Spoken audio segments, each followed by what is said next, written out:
are about to enter a new world, and you will never view entertainment in the same way again. This is Popcorn Theology.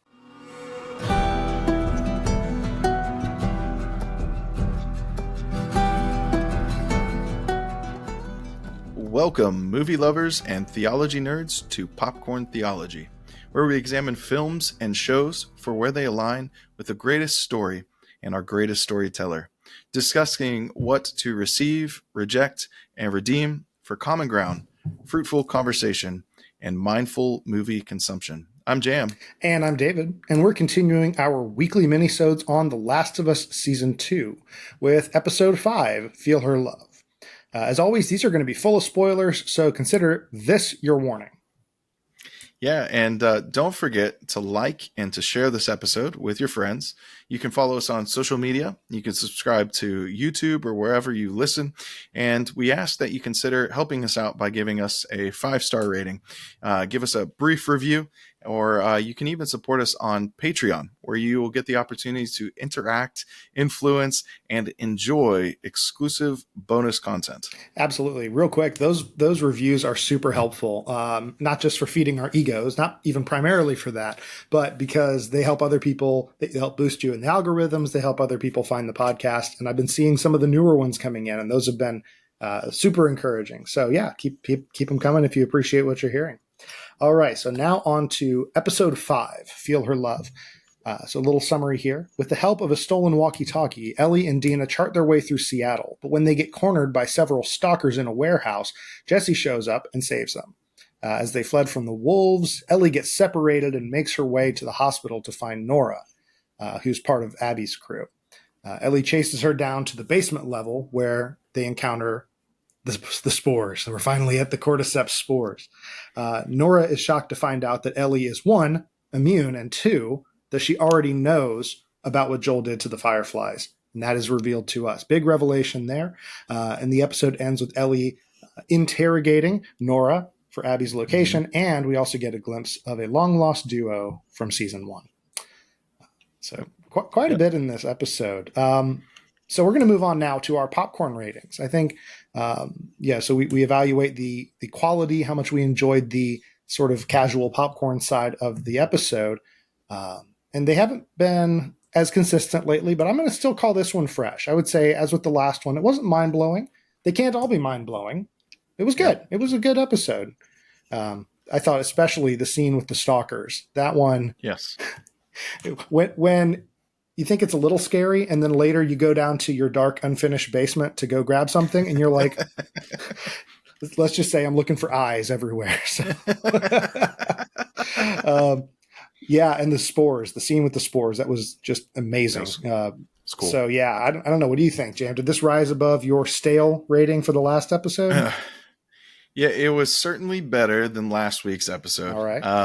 It was fresh. It was fresh for me. I'll give it fresh. No, I mean, I really did enjoy the stalkers.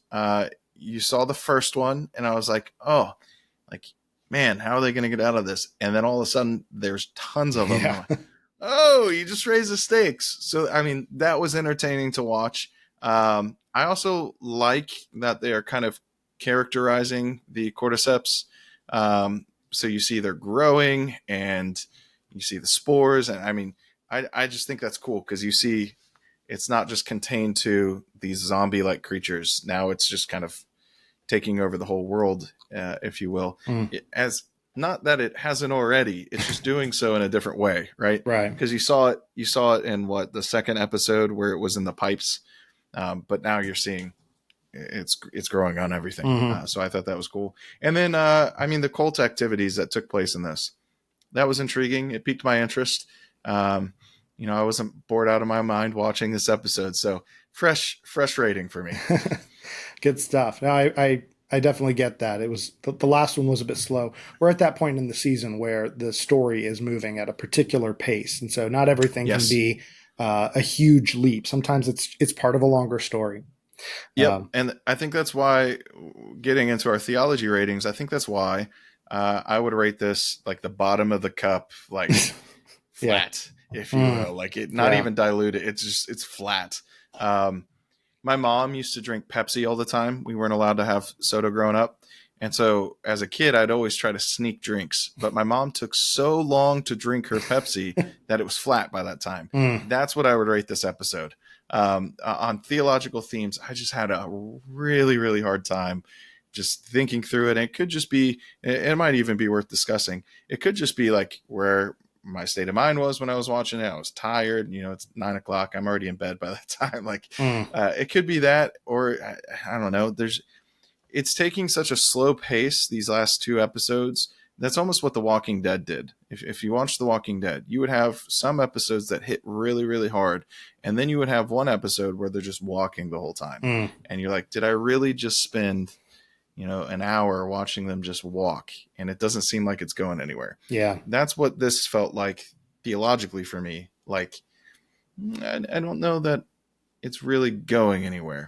What about you? What about you, David? What did you think? I would also say diluted. And as a quick note, I meant to mention this earlier regarding your state of mind. You might have been starting to feel sick around that time. I don't know exactly the timing. Could be it. Yep. But I was going to mention to our audience, Jam almost wasn't able to join. He was he was coughing. We were talking, and he said something about it's in the air. And then, so I said, okay, why don't you go ahead and seal yourself in?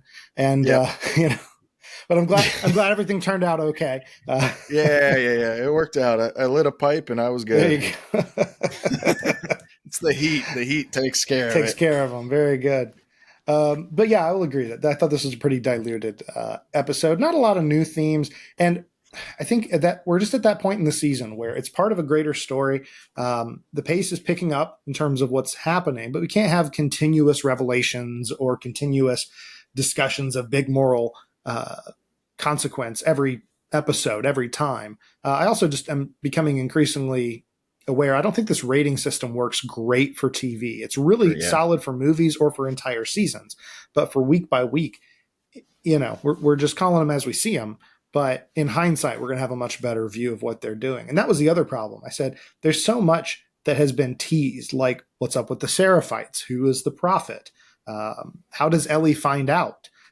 What's going to happen with the baby? And then, of course, the overall revenge story. There's a lot to be done in this episode, in this season, and only 2 more episodes to do it.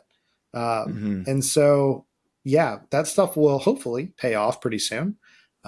But again, only 2 episodes. And I don't know if we're getting a jumbo episode for the 7th, but I know for us, we're going to have a jumbo regular sized episode to discuss the whole season. So good stuff. Do you find, David, that you have to be in a particular state of mind or have to have a certain, I don't know, watch experience or setting in order to engage mindfully? For me, the past 2 episodes, I've really had a hard time digging into theological depths. And maybe it is our rating system as far as TV shows go, because what you have in a movie is a quicker pace to tell a story. So you jam pack everything, as to where in a TV series, it's a lot more drawn out. You have a lot more build up. Do you find yourself struggling in terms of watching TV series and needing to have specific things to really be engaged? I would say so. This is actually the first time I've been part of one of our weeklies. So I think I may have done one of the Rings of Power episodes. I think I did I did a Rings of Power one, but we weren't doing week to weeks on all of those. Thank you for your service. That was difficult, I'm sure. I was going to say, if you want to see who was struggling the most, it was Eric. Eric was like, I'm committed to do this, but man, he was not happy about it. And we're like, no one twisted your arm. Either. No one made you do this. And he's like, yep, but smile on his face the whole time. Good guy. Doing it. Yep. But yeah, this is the first time I've been involved in one of those. And so I would say that's been a growing experience. I will say my tendency, and I know this is bad, my tendency is to watch movies and TV shows either on my phone or on my laptop, usually while I'm doing something else, usually while I'm washing dishes or doing some other house-related activity. And I try to be really intentional if I know we're covering it. And for this show in particular, if it's something I know I want to be invested in, I will say, I'm going to sit, I'm going to watch, like with Oppenheimer, I said, I'm going to make sure I'm watching it on the big TV and I'm going to focus on it. And so, a number of things like that, I really try and make an effort. Dune Part 2, and then this show as well. So I've been really making an effort to stop what I'm doing and actually focus in. And that's helped a lot. Also been listening to the official podcast that comes along with the show. And those are always super helpful. Sometimes they actually reveal stuff that I don't think was clear in the episode at all. And so, maybe we'll get into a little of that. But yeah, state of mind, I think plays a big part because, for a long time we were doing weekly episodes, Richard and I, weekly episodes, and we were cranking through movies, and it was homework. A lot of the time it was just like, I got to do this. And so I wasn't always really appreciative. So anyway, see, I'm coming off of Sunday morning preaching, and then, Sunday evening, typically my wife and I are going through our calendar saying, what's next for the week? What do we got going on, kind of thing. Mm-hmm. And, preparing for school, getting lunches, all that. So, I think the biggest thing for me is I'm just so worn out by the time the show comes on. And I think also what ended up happening is they jam-packed everything in the very first couple of episodes. Yeah. To where it's just like you're drinking from a fire hose. And then it's like they turned off the fire hose and they're like, just figure it out. Yeah. Yeah. There's almost like a whiplash involved in that. Yep. You're going quick and now you're going real slow. And it had its place for the grieving, especially. But I'm sure we can nitpick later the pacing a little bit more once we've seen the big picture and seen where they decide to end this season. Because I don't know. I guess we'll find out. But David, you're our expert popcorn theologian for this episode. So what themes did you pick up on? So for this one, this was a tough one. Like you said, it was very diluted. And I spent a while just trying to think through stuff that we could actually get into rather than just speculate about what's going to happen later. And it actually was really interesting because this show has revealed a lot of things about Ellie's character. But this season really highlights two things. And I think in this episode, they're particularly clear. One, Ellie is reckless. And two, Ellie is fearless. Those are two things about her. And they're two sides to the same coin. And it makes them very interesting to explore in a story like this. And so, we have concerns about Ellie and Dina's relationship, which we mentioned previously, and we don't want to just, gloss over those. But I do think that it's worth pointing out that they do make good partners in battle. They do make good partners in that sense of the word partners, that they work well together. They complement one another. Ellie is impulsive. Ellie is a woman of action, but Dina is the planner. She's regularly holding her back, even from the first episode where she wants to go into the grocery store. Dina grabs her and says, wait, that's one, that's two. She's counting them, figuring out before she goes in. And it keeps her from running into dangerous situations, forcing her to make a plan. In this episode, they even say plan. They kind of have a little shorthand for it. And she reveals that she knows Ellie's impulse is going to be to start shooting. She's like, oh, come on. You just think I'm going to go shooting? She's literally every single time.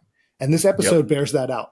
Every single time that they're in a tight spot, she's shooting her gun. She's just doing that and asking questions later. I mean, do you think that was really highlighted throughout the show? I think so. I mean, Dina is the strategic one, and I appreciate that about her character. I was actually, we were just talking about this before the episode. I was reminded of Proverbs 16:9. The heart of man plans his way, but the Lord establishes his steps. And just the thought process, like Dina seemed to have such an airtight plan from like, here's how we're going to get there.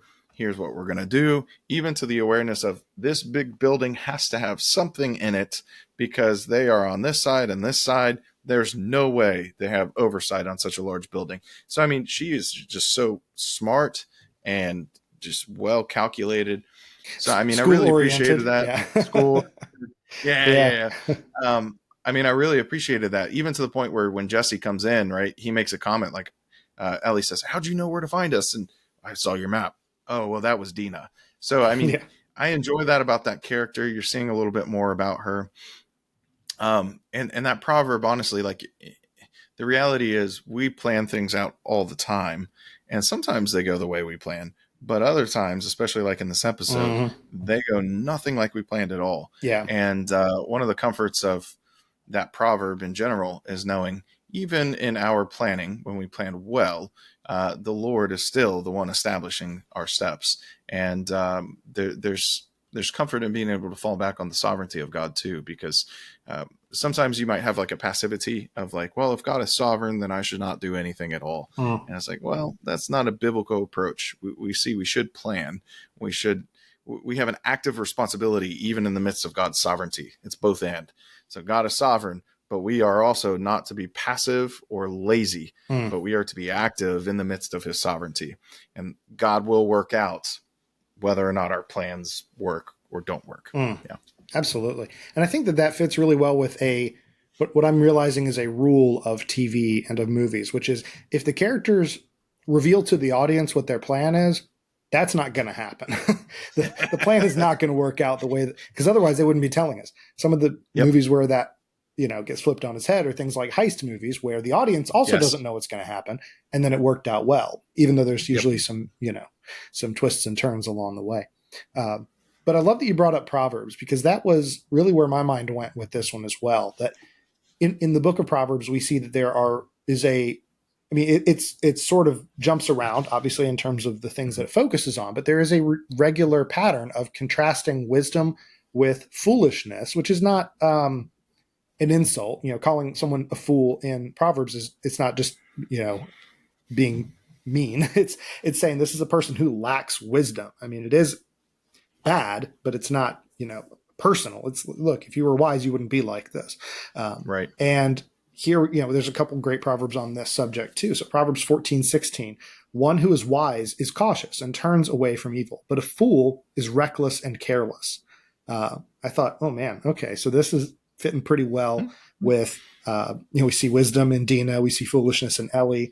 And then in that same proverb chapter, verse 29, it says, whoever is slow to anger has great understanding, but he who has a hasty temper exalts folly.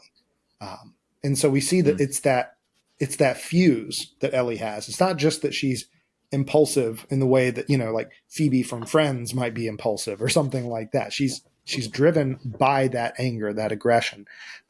And that results in folly. Her steps are not in line with what the plan is because of that.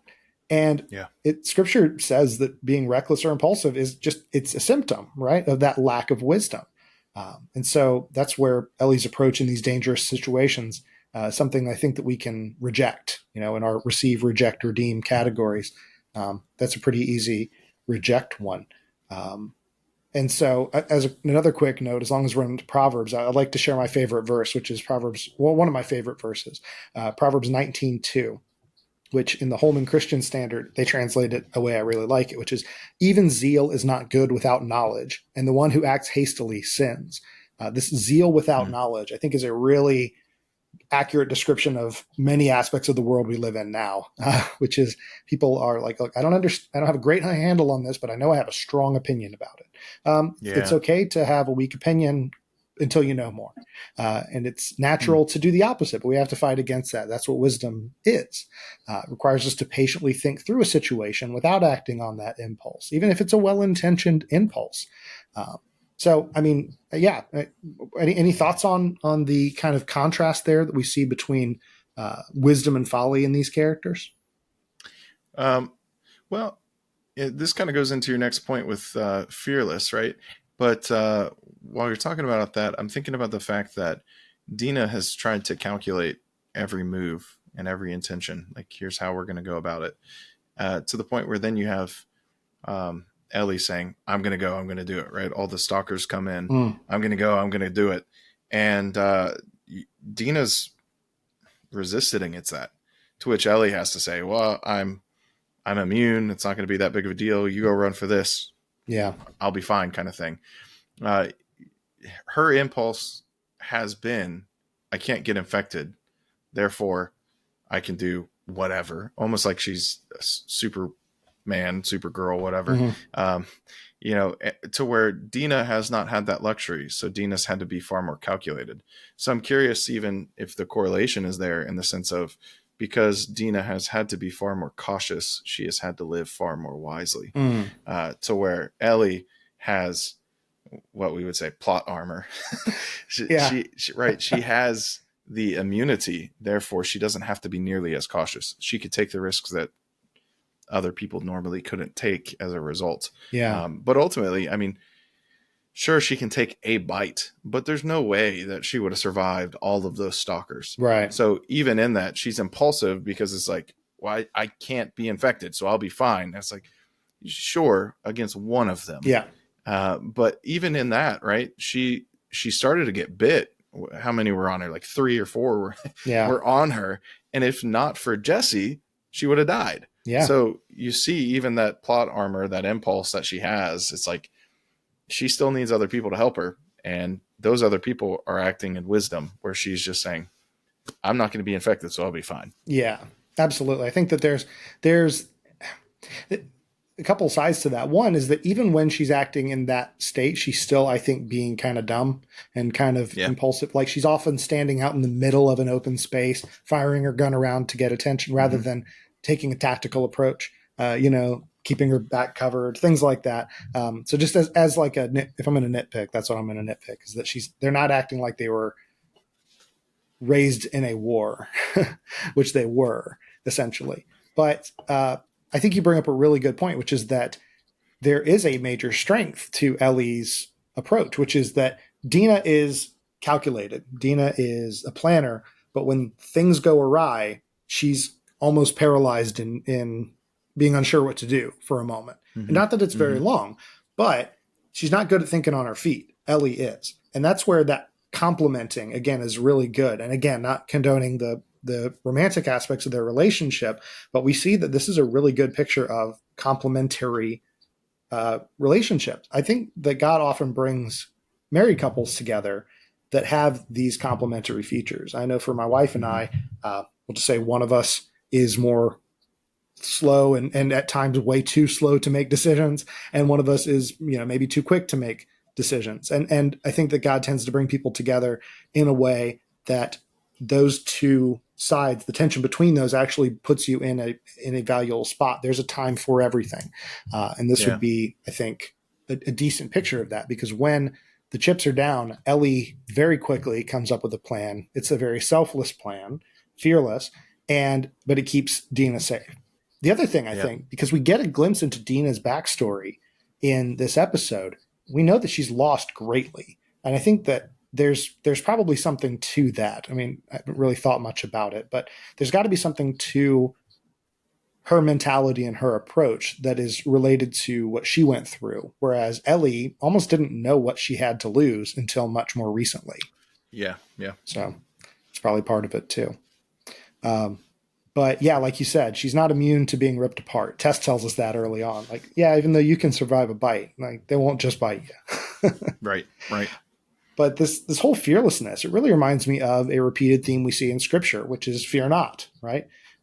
Matthew 10 is an excellent example of this, right? So this, and we'll come back to that verse in a moment, but the phrase "do not fear" is in Scripture a lot.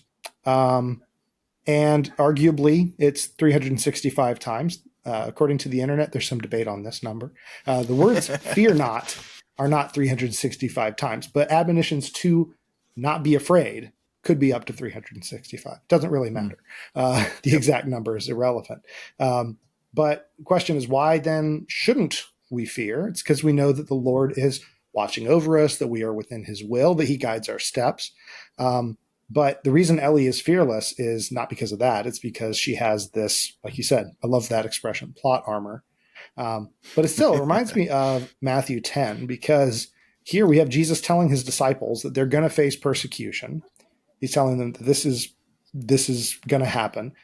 And then in verse 26 through 28, he says, "So have no fear of them, for nothing is covered that will not be revealed, or hidden that will not be known. What I tell you in the dark, say it in the light. And what you hear whispered, proclaim it on the housetops. And do not fear those who kill the body, but cannot kill the soul, Rather, fear him who can destroy both soul and body in hell. So first of all, I love that this idea that nothing is covered that won't be revealed. What's in the dark, show it in the light. I thought that fits so well with the show in terms of the hiding in darkness, the secrecy, but also the literal darkness. But this verse 28, we're wired to fear death, but for Christians, death is just the first step into eternity. It's not the same for us as it is for a non-believer. And so as much as we're wired to fear death, we're commanded not to. There's, in fact, because there's something greater to fear. But anyway, Ellie knows she can't get sick, right? So she faces clickers, stalkers, spores. She's fearless through all of those. And in this episode and the last one, she uses that to protect Dina, being willing to give her life. And I just thought, man, that is incredibly admirable, not just in the way that we usually talk about on this show of being willing to lay down your life, but imagine if we were fearless like Ellie is. Ellie runs into danger to protect others, even though, like I said, she's impulsive. But imagine if we were fearless like that, as if we knew we couldn't die, as if we knew that the end is not the end for us. That as we share the gospel with others and we get into awkward conversations and as we put ourselves last and put others first, imagine if we did that the way that Ellie does. I mean, awful case scenario. Imagine you're looking at someone who could easily kill you and thinking to yourself or saying, is that all you got? Is that the best you can do? Is just kill me? I can do this all day. Yes, exactly. All day. Because ultimately, don't fear him who can kill just the body. It's just killing the body. No big deal. But fear the one who can kill the soul because of that greater fear. And that's the side that I don't think Christians talk enough about, which is it's not that there's no reason to fear. It's that we need to have fear properly placed, fear of betraying and shaming the one who holds eternity in his hand. And so I don't know, any thoughts on that comparison?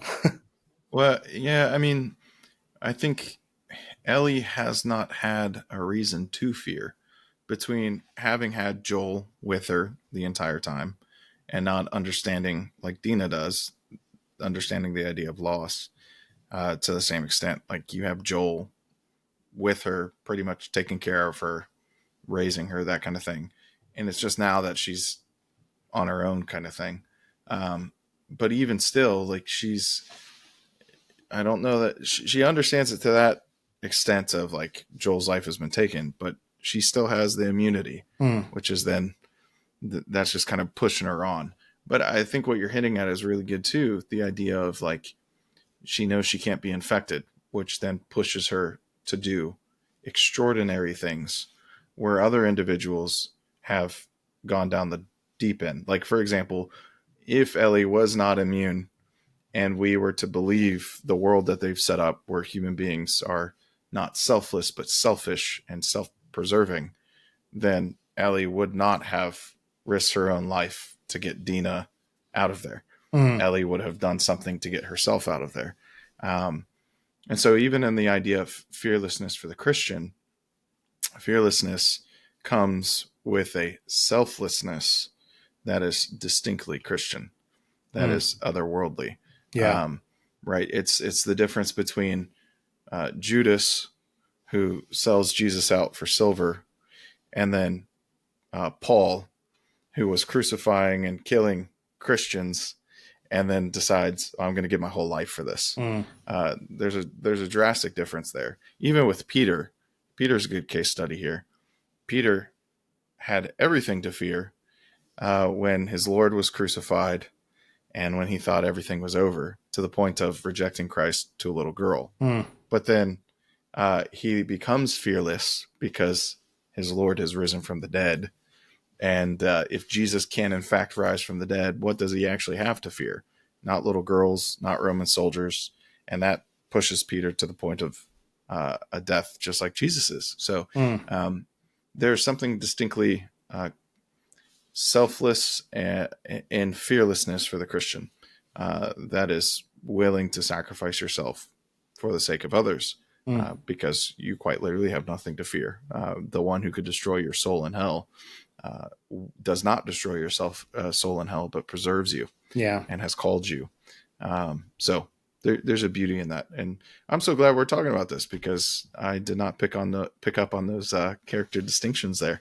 But I'm glad we did. You got to dig in this episode. Like we said, it's still diluted, but there's a couple bubbles in there you can draw out. And I love that you made that distinction about, the one that we have to fear is not the one that should be feared. We have no reason to fear. I think that that's the key thing. People often talk as if, Jesus is saving us from the devil, or that what Christ came to save us from was that the wrath of the enemy.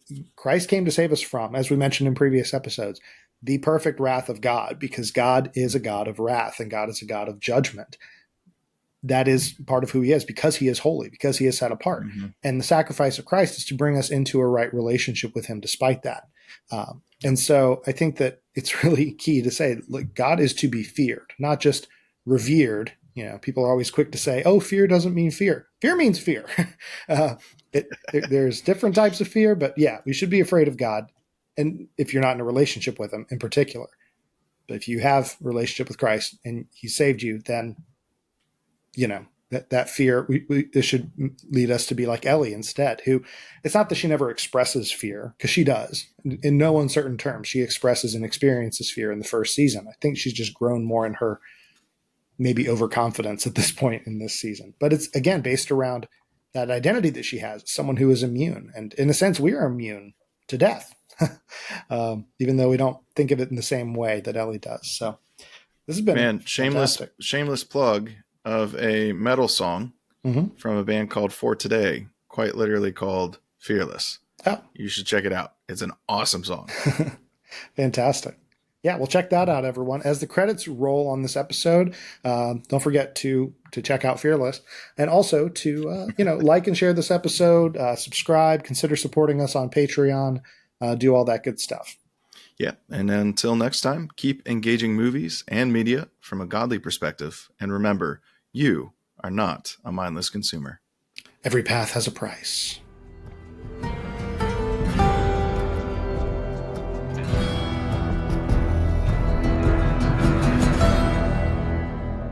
Thanks for watching this episode of Popcorn Theology. For more content, subscribe on YouTube. Follow and interact on social media to help broaden the conversation.